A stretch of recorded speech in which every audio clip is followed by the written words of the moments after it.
You were in a very difficult business, this business of entertainment. I mean, you're very successful. It's hard to be successful. There's only a very few amount of people who make it to your level. How did you get there? How did you get there? I think the keys to success, or anyone's success, are 33 1/3 is what I call it. 33% creativity, 30% intelligence, and 30% drive. And some of those qualities are just inherent. I think most of those things, either you have it or you don't. But most successful people, no matter what area of your success, have those qualities.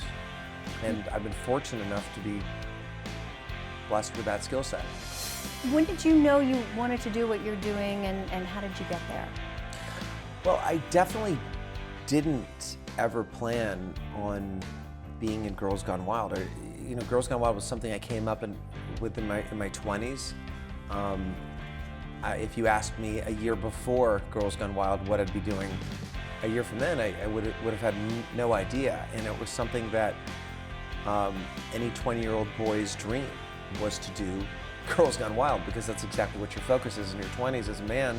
Girls Gone Wild is what I created and what I do, and I think I just did I did too good a job in the beginning of playing the villain, and I did it in such a fun way in my 20s, and I was very unapologetic for my success.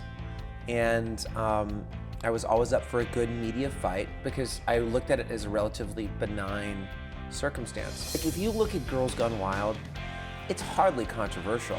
It's, you know, I mean, and especially in those days, it was just press. So it's hardly that controversial. I made it more controversial to make it bigger, and it worked. You know, I actually sold my personal interest years ago, so I'm not involved at all. And I haven't been involved at all other than a spokesperson and a consultant for many years now. A lot of people don't understand that because I'm so closely associated with it, and that's why they kept me on as, after I sold it, as a consultant. If we wouldn't have kids, how could I trust that she's gonna be pregnant and not be bulimic during pregnancy, which would for sure terminate a pregnancy and kill a child? This is an extremely debilitating disorder. Let's talk about the show that you're doing. Let's How talk. fun.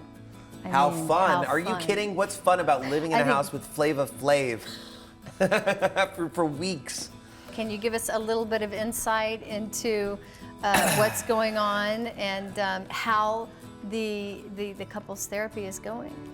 Well, it was really, I have to say, I said no to this project many, many times. And then, you know, it just became something that my girlfriend and I wanted to do.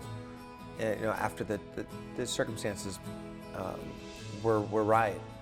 And I think we got something out of it. We really did. So tell me how she's doing. We know that she has an eating disorder. I mean, obviously there's so much more to your relationship than that, but they do play up on that, the VH1 show, on her eating disorder. Yeah, how's she doing? Well, that was the Does she really have an eating disorder? Absolutely, she really does have an eating disorder. And How did you first find out? you know, I should have known. Now I look back and I think, you know, I should have known, because so many people have eating disorders. I mean, there's, you know, 20 million Americans who have eating disorders. But I didn't really learn until, you know, last year. And she told me, and I didn't know the extent of it. She shared with you. Yeah, and you know, she's been hospitalized for it, and but she's recovered. Like, she's doing really well. You know, she's no longer practicing the behavior, but the disorder's always there. But were you afraid she was going to die? I mean, you hear about this kind of thing happening all the time. Did that frighten you? Was it to that point, or? I still fear that Abby may relapse and die. What role do you play in helping her with her eating disorder? The role I try to play now is I try to take a back seat to it and let the professionals do the work. And that was a lot of what we we got through. I mean, we got real couples therapy on the show. Will we see her progress in the show?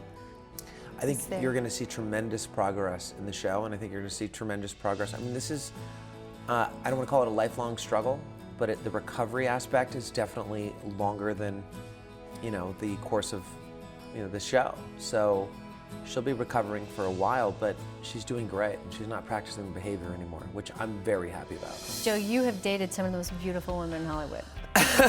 Should I name them? I said, Paris. Kim, did you date Kim Kardashian? No. No, okay. No, I never did. But Kim. you've dated. Kim and I are friends. That's right. Tell me about the sex tape. Joe Francis has a sex tape. I mean, that was huge news. Yeah, so by the why do way. people think- Cameras being turned? I don't know. Why would people Yeah. think that I would not be a sexual voyeur? I don't understand that. I mean, I've always been a connoisseur of sex tapes, much like the rest of America, based on the Girls Gone Wild sales volume. I never understood why that was such a big deal, but it was definitely something that we shot spur of the moment, and it was intended to be completely private and erased right after. And I guess her iPad was lifted out of her bag right before we were able to do that.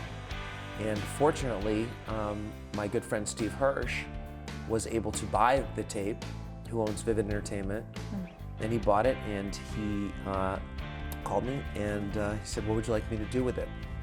And I said, "Destroy it, so no one will ever see that sex tape." Honestly, if you think about it in the media, you've been called all kinds of, let me think of the gamut of this interview that we've had. The sex tape, bankruptcy, right? false imprisonment, this and that. Being called every name, I mean, how do you, Well, what it's do you not attribute true. to it? What do you attribute to? Well, yeah, I attribute the media. The media has created, I mean, and you know me, and ask anyone who knows me, look, I was guilty because I didn't defend it. And if it wasn't true, Cheryl, I was like, whatever, like, let them call me a name. The media were schoolyard bullies to me. But that just became a self-fulfilling prophecy. Everything, it's like just because they said it, it was true. And then media members would keep sourcing it from old stories that weren't true. And it just became this snowball. And that's where all these things came from. There's no truth to any of it, and I encourage people to look into it. I encourage people, if they hear something about me, to look into it and to see for themselves that it's all a load of BS.